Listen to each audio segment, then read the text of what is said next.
ಆತ್ಮೀಯರೇ, ಶರಣಾರ್ಥಿ. ವಚನಗಳು, ಲಿಂಗಾಯತ ಧರ್ಮ ಮತ್ತು ಬದುಕಿನ ವೈಯಕ್ತಿಕ ಬದ್ಧತೆ ವಿಷಯ ಬಂದಾಗ ಇಂದು ನಾವೆಲ್ಲ ಸೋಷಿಯಲ್ ಮೀಡಿಯಾ, ಸಾಮಾಜಿಕ ಜಾಲತಾಣದ ಯುಗದಲ್ಲಿ ಬಾಳ್ತಾ ಇದ್ದೇವೆ. ನಮ್ಮ ಅಭಿಪ್ರಾಯಗಳನ್ನು ಈ ಹಿಂದೆ ನಾವೇನಾದರೂ ಬರೆದಾಗ ಅದಕ್ಕೆ ಪ್ರತಿಕ್ರಿಯೆ ಕೊಡಲಿಕ್ಕೆ ಪತ್ರಿಕೆಗಳಿಗೆ ಮೊರೆ ಹೋಗಬೇಕಾಗ್ತಿತ್ತು. ಹಾಗೆ ನಾವು ಕೊಟ್ಟ ಪ್ರತಿಕ್ರಿಯೆ ಸಕಾರಾತ್ಮಕವಾಗಿದ್ದರೆ, ಯೋಗ್ಯವಾಗಿದ್ದರೆ ಮಾತ್ರ ಅದಕ್ಕೊಂದು ಸ್ವರೂಪ ಸಿಗ್ತಾ ಇತ್ತು.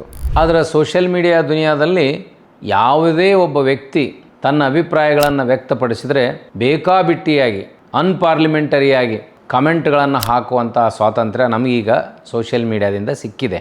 ಆದರೆ ಇದರ ಬಳಕೆ, ಈ ಸಂದರ್ಭದಲ್ಲಿ ನಾವು ಬಳಸುವಂಥ ಭಾಷೆ ನಮ್ಮ ಸಂಸ್ಕೃತಿಯನ್ನು ಎತ್ತಿ ಹಿಡಿತದೆ. ಈಗ ಕಳೆದ 1 ವರ್ಷ 2 ತಿಂಗಳುಗಳಿಂದ ನಾನು ವೈಯಕ್ತಿಕವಾಗಿ ಅನುಭವಿಸ್ತಾ ಇರುವ ಮತ್ತು ಎದುರಿಸುವ ತಮಾಷೆ ವಿಷಯ ಏನಂದರೆ, ನನಗೊಂದು ವೈಯಕ್ತಿಕವಾದ ಬದ್ಧತೆ ಇದೆ.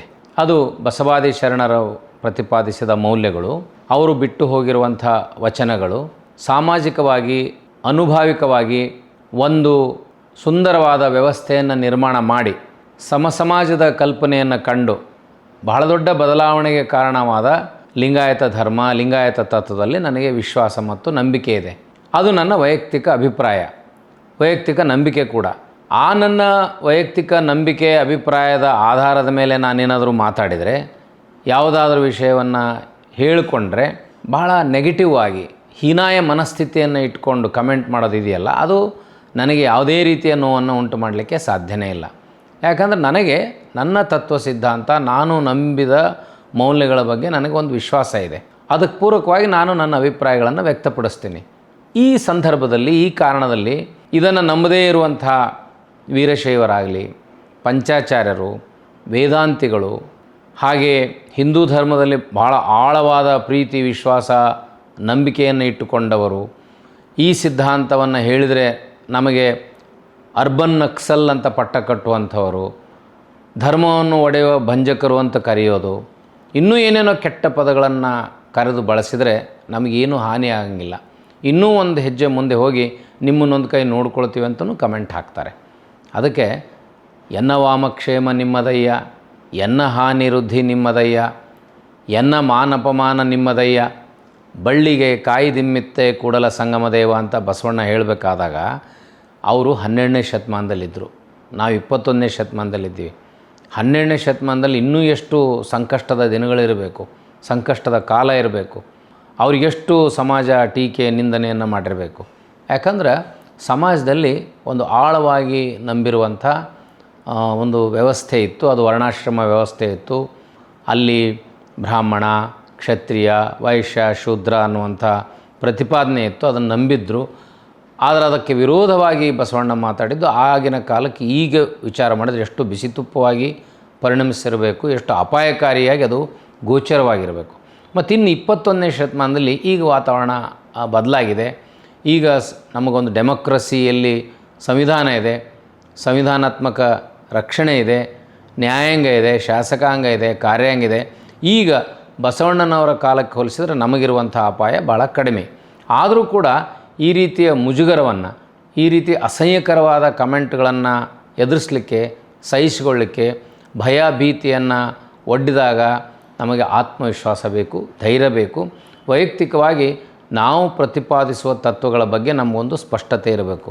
ಆದ್ದರಿಂದ ಮತ್ತೆ ನಿರಂತರ ಕೆಲವೊಬ್ಬರು ಸುಪಾರಿ ತೊಗೊಂಡವ್ರ ಹಾಗೆ, ಗುತ್ತಿಗೆ ತೊಗೊಂಡವ್ರ ಹಾಗೆ ಕೆಲವು ವ್ಯಕ್ತಿಗಳು ನಿರಂತರವಾಗಿ ನೀವು ಧಾರಾಕಾರವಾಗಿ ಸುರಿಸುವ ಕೆಟ್ಟ ಬೈಗುಳಗಳನ್ನು ನಾನು ಅತ್ಯಂತ ಪ್ರೀತಿ ವಿಶ್ವಾಸದಿಂದ ಸ್ವೀಕಾರ ಮಾಡ್ತೇನೆ.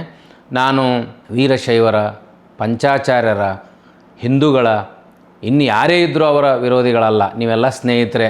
ಯಾಕಂದ್ರೆ ಬಸವಣ್ಣ ಹೇಳೋದದೇ, ನೆರೆಹೊರೆಯವರನ್ನು ಪ್ರೀತಿಸುವುದು, ಇತರ ಧರ್ಮಗಳನ್ನು ಗೌರವಿಸೋದು, ಅನ್ಯರಿಗೆ ಅಸಹ್ಯ ಪಡಬೇಡ, ತನ್ನ ಬಣ್ಣಿಸಬೇಡ, ಇದುರು ಹಳಿಯಲು ಬೇಡ ಎನ್ನುವ ವಚನದ ಸಾಲಿನ ಅನ್ವಯದಂತೆ ನಮಗೆ ನಿಮ್ಮ ವಿಶ್ವಾಸ, ನಿಮ್ಮ ಧರ್ಮ, ನಿಮ್ಮ ನಂಬಿಕೆ, ನಿಮ್ಮ ಗುಡಿಗುಂಡಾರಗಳ ಸಂಸ್ಕೃತಿ, ನಿಮ್ಮ ಸನಾತನ ಸಂಸ್ಕೃತಿ ಬಗ್ಗೆ ಭಾಳ ಗೌರವ ಇದೆ. ಅದು ನಿಮ್ಮದು, ಅದನ್ನು ನಾವು ಗೌರವಿಸ್ತೇವೆ. ನೀವು ಅದನ್ನು ಹೇಳ್ಕೊಂಡಾಗ ನಾವು ಒಪ್ಕೊಳ್ಳೋದು ಬಿಡೋದು ನಮಗೆ ಬಿಟ್ಟಿದ್ದು. ಹಾಗೆ ಜನ ಕೂಡ ಎಲ್ಲವನ್ನು ವಿಮರ್ಶಾತ್ಮಕವಾಗಿ ನೋಡಿ, ವಿಮರ್ಶಾತ್ಮಕವಾಗಿ ತೊಗೊಂಡು ಯಾವುದು ಸರಿ ಇದೆ, ಯಾವುದು ತಪ್ಪಿದೆ ಅದನ್ನು ಸ್ವೀಕಾರ ಮಾಡ್ತಾರೆ. ಆದ್ದರಿಂದ ನೀವು ನಮ್ಮ ಜೊತೆಗೆ ಸಾಗುವಂಥವ್ರು, ಖಂಡಿತವಾಗಿ ವೈರಿಗಳಲ್ಲ. ಆದ್ದರಿಂದ ನೀವು ನಮಗೇನು ಥ್ರೆಟ್ ಮಾಡುವಂಥ ಅವಶ್ಯಕತೆ ಇಲ್ಲ, ನಾನು ಅದಕ್ಕೆ ಹೆದರುವಂಥ ಅವಶ್ಯಕತೆ ಕೂಡ ಇಲ್ಲ. ಅದಕ್ಕೆ ನನ್ನದೇ ಆದ ಸ್ಪಷ್ಟತೆ ಇದೆ. 30 ವರ್ಷಗಳಿಂದ ಅನೇಕ ಸಂಶೋಧಕರು, ಅವತ್ತಿನ ಸಂದರ್ಭದ ವಚನಕಾರರು, ನಂತರದ ಸಂಶೋಧಕರು ಹೇಳಿದ ಆಧಾರದ ಮೇಲೆ ಒಂದು ಸೈದ್ಧಾಂತಿಕವಾದ ನಂಬಿಕೆ ಇದೆ. ಅದಕ್ಕೆ ಮೂಲ ಕಾರಣ ಅದು ಬಹಳಷ್ಟು ಸಂವಿಧಾನಾತ್ಮಕವಾಗಿರೋದು ಮತ್ತು ವೈಜ್ಞಾನಿಕವಾಗಿರೋದು. ಯಾವುದು ವೈಜ್ಞಾನಿಕವಾಗಿದೆ ಅದನ್ನು ಒಪ್ಪುವಂಥ ಮನಸ್ಥಿತಿನ ನಾವು ಬೆಳೆಸ್ಕೋಬೇಕು. ಎಲ್ಲರೂ ಹೇಳೋದನ್ನು ಕೇಳಬೇಕು, ನೀವು ಹೇಳಿದ್ದನ್ನೇ ಸತ್ಯ ಅಂತ ಒಪ್ಕೋಬೇಕು. ನೀವು ಹೇಳಿದ್ದನ್ನು ಒಪ್ಕೊಳ್ಳಿಲ್ಲ ಅಂದ್ರೆ ನಾವು ಅರ್ಬನ್ ನಕ್ಸಲ್ಸ್ ಅಂತ ಕರೆದ್ರೆ ಅಥವಾ ಧರ್ಮದ್ರೋಹಿಗಳು ಅಂತ ಕರೆದ್ರೆ ಭಾಳ ಸಂತೋಷದಿಂದ ಸ್ವೀಕಾರ ಮಾಡ್ತೇವೆ. ಆದ್ದರಿಂದ ನೀವು ಇಷ್ಟು ದಿವಸ ನಿರಂತರವಾಗಿ ಕೆಟ್ಟ ಕಮೆಂಟ್ಗಳನ್ನು ಹಾಕಿದರೆ ನಾನು ಏನನ್ನೂ ಪ್ರತಿಕ್ರಿಯೆ ನೀಡಿಲ್ಲ, ಮುಂದೆಯೂ ನೀಡುವುದಿಲ್ಲ. ಆದರೆ ಎಲ್ಲವನ್ನ ಎನ್ನ ವಾಮಕ್ಷೇಮ ನಿನ್ನದಯ್ಯ ಎನ್ನುವಂತೆ ನಾವು ನಂಬಿದ ಒಂದು ಶಕ್ತಿಯ ಮೇಲೆ ಬಿಟ್ಟು ನಿಮ್ಮನ್ನು ಸದಾಕಾಲ ಪ್ರೀತಿ ವಿಶ್ವಾಸದಿಂದ ನಿಮಗೆ ಕನ್ವಿನ್ಸ್ ಮಾಡಬೇಕು. ಅದಕ್ಕೆ ವಚನಗಳೇ ಸಾಕ್ಷಿ ಇದ್ದಾವೆ, ಅದಕ್ಕೆ ಐತಿಹಾಸಿಕ ದಾಖಲೆಗಳಿದ್ದಾವೆ ಅನ್ನುವಂಥ ಒಂದು ಮನವಿಯನ್ನು ಮಾಡ್ತಾ, ನೀವು ಆರೋಗ್ಯಪೂರ್ಣವಾದ ಚರ್ಚೆಯನ್ನು, ಆರೋಗ್ಯಪೂರ್ಣವಾದ ಟೀಕೆಗಳನ್ನು ಮಾಡುವಂಥ ರೂಢಿಯನ್ನು ರೂಪಿಸಿಕೊಳ್ಬೇಕು ಅಂತ ಆಶಿಸ್ತೇನೆ. ನಮಸ್ಕಾರ. ಶರಣು ಶರಣಾರ್ಥಿ.